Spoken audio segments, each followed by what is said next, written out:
How did you get to specializing in adults with autism? Was it something that just came your way, or was this always a passion, or how'd that part come about?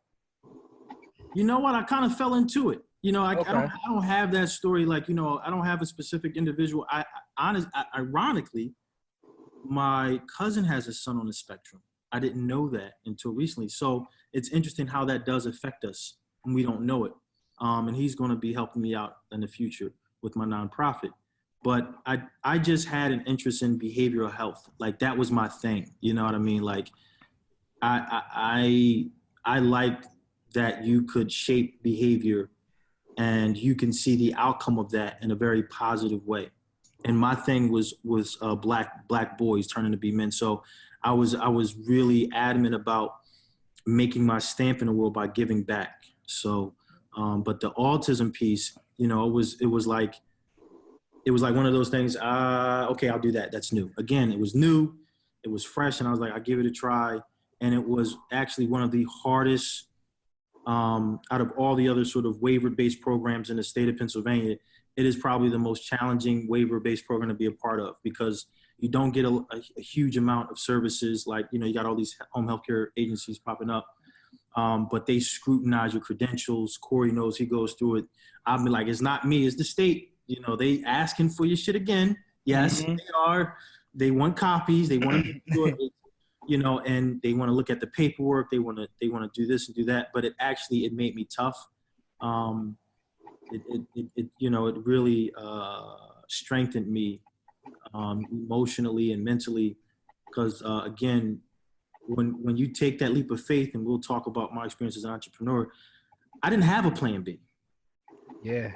I really didn't. I didn't have a plan. I wasn't going back. All I knew is that I have a responsibility now. And I have two young men that I have to be an example for now. You understand? So, and yeah, I didn't have a plan B. You mentioned something interesting though. You said how it affects black boys, right? So anyone that I know who works in this space or this field always talks about how, you know, the system, so to speak, affects black boys differently than anyone else. So someone who works in, like, you know, social services or psychology, could you just expound upon that a little bit, how it affects little black boys? Because you're not the first person I've heard say that. Yeah. And, you know, so give me your experience and what you mean by that. And, you know, go as deep as you want, but when you said that, it just clicked, because you're not the first person I've heard say that. Oh man. Just give a little bit about the outcomes. Don't go all the way in. Just give a little bit about the outcomes. Okay, give me more, Corey. Give me more. The outcomes, the differentiated outcomes for little black boys compared to other races and stuff like that, instead of taking it all the way from A to Z. Just give a little bit about the differentiated outcomes. Okay. So it's going to be somewhat anecdotal, because I don't have like any of the data in front of me, but just based on my experience. Mm-hmm. The resources and tools that are provided to them are not equitable to their white peers. Okay. And okay, what does that mean?